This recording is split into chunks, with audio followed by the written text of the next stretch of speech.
Hey everyone, this is James from TDB here, bringing you another Inbetweenisode. Today I am going to be doing one of those comparison episodes that I referenced a while back.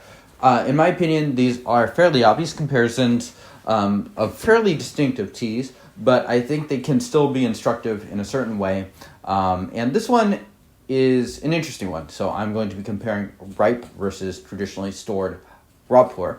I'll talk a little bit about what the teas I am going to be drinking and comparing are. But so why this one specifically? Well, one question that is often asked is, when does a raw become like a ripe tea?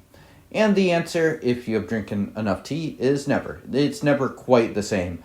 Nevertheless, the right process to make tea that's smooth and ready to drink in a quicker fashion was modeled on kind of this traditional storage. So I thought it'd be interesting to compare a tea that is traditionally stored raw versus ripe, talk about how they are a little bit similar or different as well. So what are the two teas? Well, first of all, on the left here, I have the Old Reliable Ripe from White Tea. I gave both these teas 2 rinses. I just want to get into it a little bit faster. If I was drinking just on my own, I'd just give the one quick rinse. So Old Reliable, this is a boutique. I suppose ideally it would be something among High Tea Factory, but I think this tea is enough representative of kind of the ripe genre of tea in general, the type of tea that people are drinking in the West that are in the tea community. So I thought that'd be a good candidate there. I had one lying around. Thank you, Steam Milk. And on the right here, I have a brick from 2008, Jiangchen, and this has been stored by none other than Yeon. So I've shouted out this vendor a couple times. I've even brought this. Both these teas have been featured on episodes before. So we're going to be drinking that tea here on the right in these nice little cups. So yeah, let's get to the comparison. I'm going to go ahead and make the first steep off the camera. Okay, so brewing wise, I'm using 4.5 grams for 75 milliliter Gaiwan right here. And so I went ahead and made steep, the first steep here. The ripe, you can't see, but this will become obvious as I do later steeps, is brewing a little bit of a darker color. It's more of a, I guess, dark red, whereas the Jiangchen brick is a lighter shade of red or orangish red, if you'd like. So here we go. Well, let's take a smell of these first, actually. Yep, so here we go, Old Reliable. Yep, smells exactly like you expect. Smells like a ripe, kind of woody, fermenty, just kind of those very basic smells. And the Jiangchen has a stronger aroma to it, a little bit mossy, woody. It's richer in general in terms of the aroma, definitely more foresty. If you have had ripes and then you go to these traditional stored teas, it's sort of interesting to try because you're kind of getting like a more unfiltered version of that. I almost feel, well, I don't know if this comparison is apt, but it almost reminds me a little bit if you've had filtered versus unfiltered fish sauce. Unfiltered looks a little gnarlier and definitely can have a little bit of a funk. Very different product than something like the fish sauce that you're normally talking about. Anyways, maybe some Southeast Asian people can chime in and say how I'm terribly wrong or terribly right. Yeah, anyways, let's get into this. Cheers.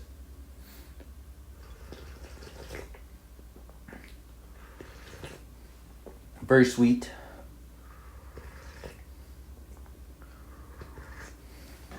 Yeah, easy drinking in general, here with Old Reliable. And then very smooth, not a hint of roughness at all. Going to the Jiangchen now.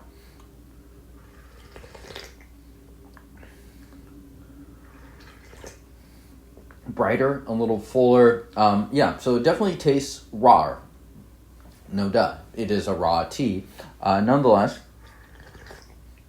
it is pretty smooth. It definitely has some vanilla creaminess to it. I'd say it's a little more complex in terms of what's going on. Yeah, definitely heavily woody in the aroma. Okay, so let's do another steep here. And I did recently reboil that water, just so everyone knows. Keeping these steeps relatively short.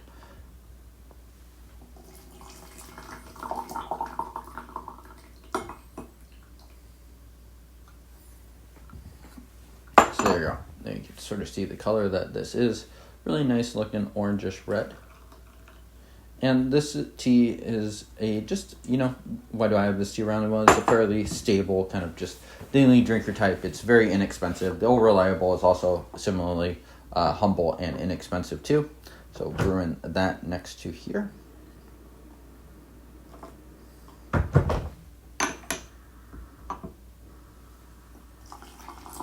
So you can see significantly darker color there from the Old Reliable. So both of these teas have darkened a little bit since that initial steep.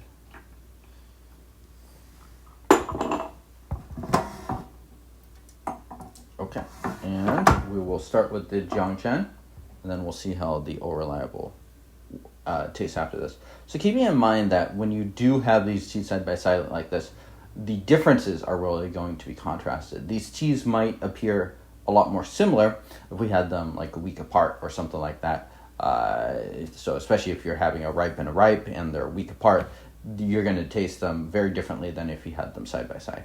Cheers.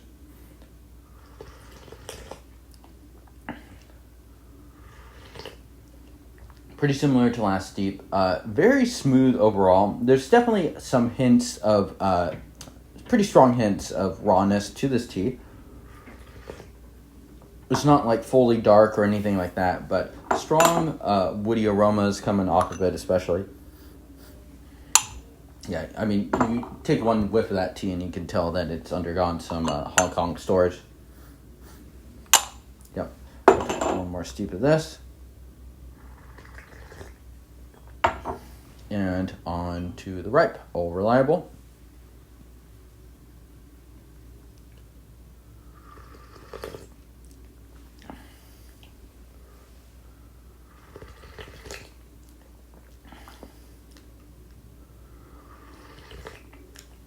So Old Reliable just is really tasting very, very baseline today. So very woody, very, very, I'd like just straight down the middle ripe tea. I was going to say fairly average, but I think it's a decent quality tea. I think it's probably better than the average ripe that a lot of people are drinking. Nothing offensive about it too. Just kind of vanilla creaminess and all that stuff. So let's do steep number 3. Now, why don't we let these go for just a touch longer? I'm going to make sure to reboil that water as well. So maybe brew these for 10-15 seconds or so.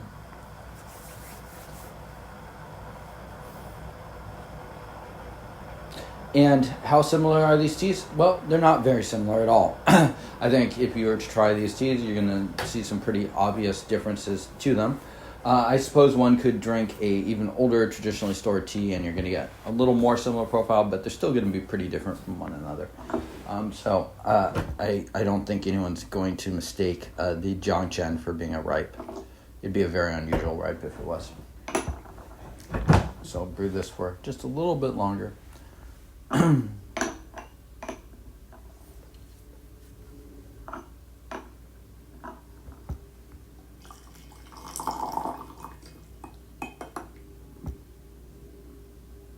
So yeah, these are a little bit of imperfect comparisons. We're not aiming for perfection here on the show.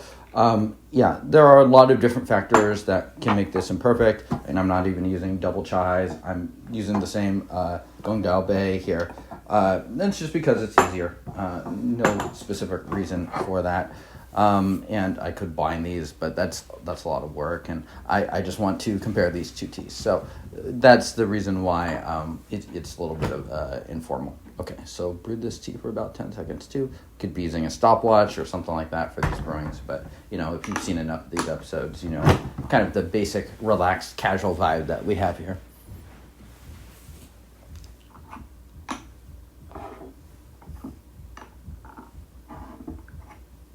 So we would expect the Old Reliable to just get a little bit richer, while the Jiangchen, I would expect that if this does have some bite to it, it would start to show itself a little bit more here. So you can see the Jiangchen is notably darker here. So we're getting more into that, kind of like red, very red territory rather than orangish red.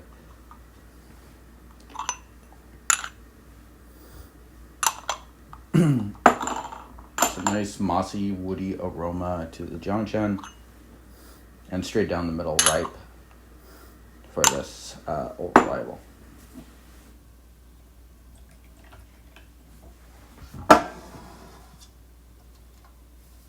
Okay, so we have now made both teas. Gonna start with the All Reliable this time. Cheers.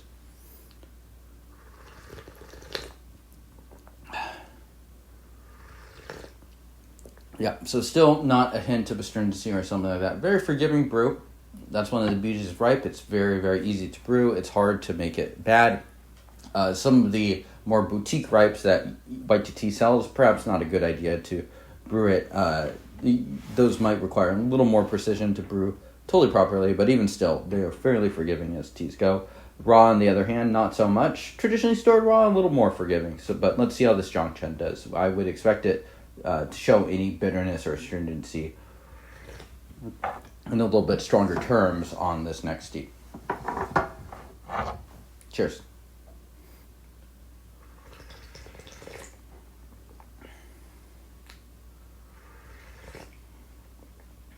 Yeah, it's not bad, and it's still not particularly rough at all. So, in this sense, the traditionally stored process has helped to really mellow this to a very drinkable state. So I would say, if you're looking for a tea that's, displays a bit of rawness, but is basically more or less ready to drink, like Jiangchen for me is not a tea that I'm going to be like, oh, I need to store this tea for another 5 to 10 years. I'm going to drink this tea when I want to drink this tea. It still has kind of like some strength and some backbone to it in the way that raw is just ripe. Your average ripe is just completely smoothed out and has nothing else, really. There's no reason to age the All Reliable more, whereas there is a little bit of strength and rawness to this Jiangchen, even though a lot of it has been aged down. Comparing the two here, it kind of brings alive some of those higher notes that it has. It's not a very high-noted tea, but there is some fruit, there's some higher-toned wood and moss and things like that that are coming across a little stronger than I think they would otherwise. Okay, so let me know how you like this episode. Let me know if you've tried traditionally stored tea before. I strongly recommend people do that. I know it's a more challenging tea to find, but here is one good recommendation here at Yeon Tea. Try a lot of their traditionally stored raw, but also try their traditionally stored ripe. That's probably an episode we'll be doing in the future. Traditionally stored ripe versus, ripe tea, something along those lines, because they're also very different. In fact, why not toss a third tea in here and just see how they compare. Okay, so let me know how you like this episode. Thank you for tuning in. I'll see you all next time. Cheers.